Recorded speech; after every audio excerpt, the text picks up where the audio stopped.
बिस्मिल्लाहिर्रहमानिर्रहीम। अस्सलाम वालेकुम व्यूअर्स, WHS के एक और एपिसोड में खुश आमदीद। मैं हूं हैदर हयात खान और हमेशा की तरह मेरे साथ मौजूद हैं मियाँ वकास बनशा। आज की इस वीडियो में हम बात करेंगे पाकिस्तान तहरीक इंसाफ को बैन करने के हवाले से जो बातें हो रही हैं।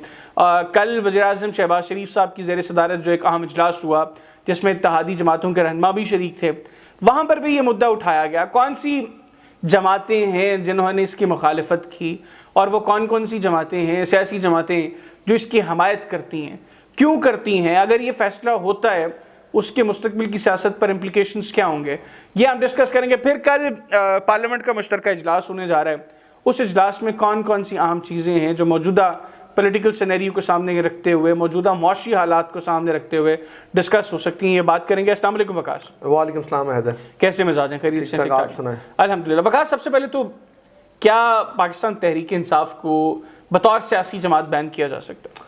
हैदर, ये सारा मामला मरीम नवाज़ की ट्वीट से शुरू हुआ। उन्होंने एक ट्वीट शेयर कर दी जिसके ऊपर वो पेट्रोल बम फेंका जा रहा था बाहर पुलिस वालों के ऊपर। ये वहाँ से मामला शुरू हुआ। इसके बाद PDM के गवर्नमेंट के जो तर्जमान है वो TV पे आए और उन्होंने ये मसलसल बहुत शिद्दत के साथ इस बयानी को बनाने की कोशिश की। और इसी सिलसिले में प्रीवियस डे, आपने लास्ट डे देखा होगा कि 7-8 घंटे का तकरीबन इजलास हुआ। तमाम PDI में जो मुश्तरका जमातों की गवर्नमेंट है वो आए और उन्होंने एक मुश्तरका इजलास बुला लिया सेनेट और कौमी असम्बली का। वो कल 4 बजे उसके एजेंडे में बज़ाहरन तो ये शामिल किया गया है कि हम इसमें दहशतगर्दी और पाकिस्तान को जिस टाइम मुआशी हालात जो फेस कर रहा है पाकिस्तान मुश्किल में, उसके ऊपर डिस्कशन। पर मेरे ख्याल में सारा इजलास ही तकरीबन PTI के ऊपर हो जाएगा। और बज़ाहरन तो ये नज़र आ रहा है कि नून लीग तो कोशिश कर रही है और मेरे ख्याल से शायद मौलाना फजलुर रहमान और अवैस अहमद नूरानी और MQM शायद इस तरफ चले जाएँ, क्योंकि MQM ने एक, आपने देखा होगा शायद खालिद मकबूल सदीकी साहब ने ट्वीट किया था कि ये असल में डोमिसाइल का फ़र्क है। अगर कराची का डोमिसाइल होता तो अभी तक शायद खान साहब को साइड पे कर दिया जाता है, ये साइड लाइन। वैसे खालिद मकबूल सिद्दीकी साहब के मुंह से ये बातें सूट नहीं करती।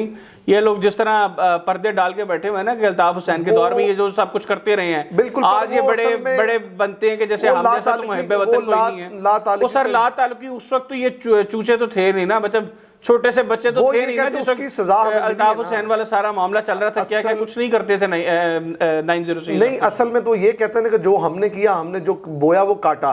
अब जो खान साहब बोल रहे हैं नहीं ना, इन्होंने काटा नहीं, इनको सजाएं नहीं मिली। नहीं, वो अगर जो कुछ वकास साहब जो कुछ MQM करती रही है, बिल्कुल अगर उसकी सजाएं इनको मिलती ना तो आज इनमें से कोई बाहर ना होता। पर वो और इनफैक्ट इनमें से कोई जिंदा ही ना होता, ये तो लटकाए जा चुके होते हैं सारे। जो आपने देखा ना कि जब मुशर्रफ का NR हुआ तो सबसे ज़्यादा फ़ायदा 2 अदारों ने, 2 शख्सियात ने उठाया, एज जमात MQM ने और दूसरा जरदारी साहब ने। वो इस चीज़ के अंदर ही उनका सारा सिलसिला, वो कहते हैं उनके गनाह दुल के साफ़ हो गए, वो दूध के नहाए निकल है। और वो बात खैर पुरानी है, उसमें वो उनका असल में उन्होंने असल में मुझे ज़्यादा तकलीफ़ इस वजह से हुई है कि ये जो इस तरह के मामलात के बाद तफरीक की कोशिश की जाती है, वो मरियम नवाज बहुत गलत चीज है। वो मरियम नवाज की भी तो आपने ट्वीट देखी ना, तो उन्होंने भी जो पख्तूनों के ऊपर कह दिया। अगर सर वो भी गलत कर रहे हैं, मरियम नवाज भी गलत कर रही हैं। अगर इमरान खान कर रहे हैं तो इमरान खान भी गलत कर रहे हैं। मैंने बात की है, मेरे कहने का मकसद है कोई भी कर रहा है, बिल्कुल वो मैंने मिसाल के तौर पे कहा, अगर मरियम नवाज ने किया, मरियम नवाज साहबा ने गलत किया, इमरान खान साहब ने किया, इमरान खान साहब ने गलत किया, बिलावल साहब ने किया, बिलावल साहब ने गलत किया, खालिद मकबूल सिद्दीकी साहब ने किया तो उन्होंने गलत किया। बिल्कुल आप जो कह रहे हैं कि मेरे ख्याल से, मुझे बल्कि आपसे ही पता चला था, आपके जराए से कंफर्म हुई थी ये न्यूज़ कि पीपल्स पार्टी की हद तक इस चीज़ को, पीपल्स पार्टी ने इसकी मुखालिफत की। उसकी रीज़न है, पीपल्स पार्टी समझती है कि आज अगर ये कदम उठाया गया, बिल्कुल इस तरह की किसी चीज़ को बुनियाद बनाकर पाकिस्तान तहरीक इंसाफ को बैन किया गया तो कल को कोई पॉलिटिकल पार्टी नहीं बचेगी। बिल्कुल फिर सारी पॉलिटिकल पार्टीज बैन होंगी, जो इक्तिदार में आएगा मुखालिफ को बैन कर देगा। कितना मुश्किल है वकास साहब, आप खुद बताएं कितना मुश्किल है कि बंदे 4 आप डाल दें उनके ऊपर इस तरह की एक्टिविटी डाल के और आप पूरी की पूरी सियासी जमात को बैन कर दें। वीडियो आ जाती, पता ही नहीं चलता, ना वो एक्सेस हो पाता कि कौन था कौन नहीं था। अभी जो बल्कि आपको सामने जो पकड़ दकड़ हो रही है, अब जो भी उधर जलाओ गिराओ हुआ उसमें कोई और मुलव्वस है और जो जिनकी लिस्टें बनी है जो कारकुनान की, वो कोई और गिरफ्तार हो जा रहा है। कुछ लोग तो वो भी गिरफ्तार हो गए जो जमान पर गए ही नहीं सारे टाइम के अंदर। बिल्कुल ना, वो मतलब एक अजीब सी सिनेरियो क्रिएट हो रहा है। अब असल में सब मेरे जो आप कह रहे हैं ना, ये एक, अगर मुझे नहीं लगता गवर्नमेंट कर पाए, पर जो پاکستان مسلم لیگ نون کے حالات ہیں وہ تو کوشش کریں گے کل کسی نہ کسی طرح قرارداد منظور کر کے, تو وہ میرے خیال سے اگر قرارداد کے بعد, کیونکہ یہ جو بین ہونا ہے وہ اس کے لیے وزارت داخلہ نے سمری پیش کرنی ہے اس کے اندر کابینہ کے اجلاس میں, کیبنٹ میٹنگ کے اندر, تو اس حد تک یہ جائیں گے وہاں سے. لیکن وہاں سے واپس ہی ہو جائے گی چیزوں کی, تب تک حالات پھر ایک دفعہ بگڑیں گے اور ایک قانونی جنگ کا ایک دوبارہ آغاز ہونا شروع ہو جائے گا, اور بجائے اس میں ججز بھی مسئلے میں آ جائیں گے. کیونکہ آپ دیکھیں کہ موجودہ جو چیف جسٹس ہیں ان کے اوپر تو چلیں آپ لگا لیتے ہیں, وہ کسی نہ کسی طرح عمران خان صاحب کو فیور کر رہے ہیں, پر جو اس میں پیونے جج ہیں اس ٹائم جسٹس قاضی فائز صاحب, وہ اس معاملے میں کس طرح اپنے آپ کو نیوٹرل کر پائیں گے کہ میرا کوئی اوپینین نہیں. کیونکہ میں تو اس کو ڈسکس نہیں کرتا کہ ججز کا کیا رول, میں کیونکہ سپریم کورٹ میں ریفرنس جائے گا نا, معاملہ تو سپریم کورٹ میں چلا جانا ہے. اور وہاں سے دیکھیں تحریک انصاف کے پاس مضبوط گراؤنڈز ہوں گی.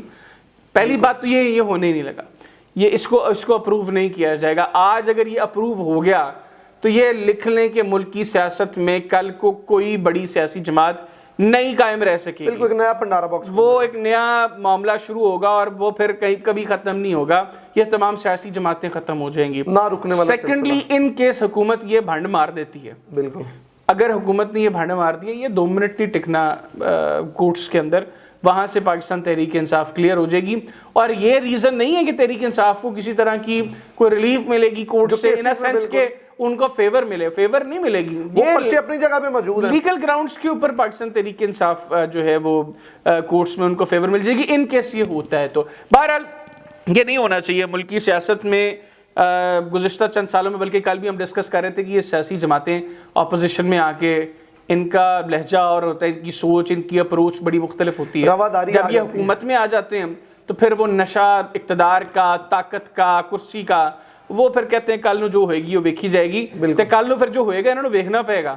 اس لیے پیپلز پارٹی وہ شاید مستقبل کو اسیس کر رہی ہے, وہ اچھا ریڈ کر رہی ہے, موجودہ حالات کو بھی. آج بھی دیکھیں بڑی بینیفیشری ہے حکومت میں رہتے ہوئے پاکستان پیپلز پارٹی, لیکن جتنا نقصان حکومت میں رہتے ہوئے نون لیگ کا ہوا ہے اتنا پیپلز پارٹی کا نہیں ہوا. ٹھیک ہے, تو پیپلز پارٹی ہر حالات میں نا وین سچویشن میں رہتی ہے. اور ویسے بھی زرداری صاحب کے بارے میں تو ویسے ہی بڑا مشہور ہے, گلے تھاں پیر نہیں رکھ دے. بالکل, تو یہ خیر صورتحال ہے. آج کی ویڈیوز میں ناظرین مجھے اور وکاس کو اجازت دیجیے. ایک اور اہم چیز جو ہم بعد میں ڈسکس کریں گے وہ ہے IMF جس قدر سخت حالات کریٹ کرتا جا رہا ہے. جو پیٹرول کی مد میں ریلیف کی باتیں کی حکومت نے, IMF نے اس کی بھی تفصیلات طلب کر لی ہیں حکومت سے, تو کیا وہ ریلیف عام آدمی کو مل پائے گا جس کے دعوے کل مصدق ملک صاحب جو پریس کانفرنس کر رہے تھے اور بڑا وہ سینیریوز گھڑ رہے تھے جی کہ ایک خاتون جو چولہے پہ بیٹھی ہے اور جو پیڑھی پر بیٹھ کر آٹا گوندتی ہے, اور وہ ماں جو ہے وہ پیڑھی پر بیٹھ کر روٹیاں پکاتی ہے, اور دوسری طرف وہ جی بیگم صاحبہ جو کچن میں کھڑے ہو کے یا ان کے ملازمین کام کرتے ہیں تو یہ بل 1/4 پے کریں گے, باقی ان کا پے کرنا پڑے گا. پھر وہ خاتون جو موٹر سائیکل پر پیچھے بیٹھی ہے اور اس کے جو چادر اس نے اوڑھی, مطلب پتہ نہیں وہ ایسے سینیریوز گھڑ رہے تھے جی کہ ان کا پیٹرول وہ پے کریں گے جی جو لینڈ کروزر پر جا رہے ہوتے ہیں, یہ جو ویگو اور ریوو ڈالوں کے پیچھے بندے بیٹھے ہوتے ہیں. تو مجھے نہیں لگتا کہ مصدق ملک صاحب نے شاید نون لیگ کے اپنے دوست احباب بھی نہیں دیکھے جو آتے جاتے ہیں جن کے آگے پیچھے ریووز اور ویگوز چل رہے ہوتے ہیں, اور جو وہ باتیں کر رہے تھے جی کہ نقاب پوش لوگ بندوقیں پکڑ کے بیٹھے ہوتے ہیں جو ڈراتے ہیں. تو مصدق ملک صاحب کو پتہ نہیں ان کے کسی دوست نے ڈرا دیا. بہرحال جس طریقے سے وہ منظر کشی کر رہے تھے, لگ یہ رہا تھا, یا شاید مصدق صاحب کو خود لگ رہا تھا کہ اس سے لوگوں کو یہ لگ رہا ہے کہ مصدق صاحب کے دل میں بڑا درد ہے. سر درد کتنا ہے آپ کے دل میں وہ آپ کے ایکشنز بتاتے ہیں. یہ NGO سے بہت آگے چلی گئی ہے دنیا, اس کو ڈسکس کریں گے, ہمارے ساتھ رہیے.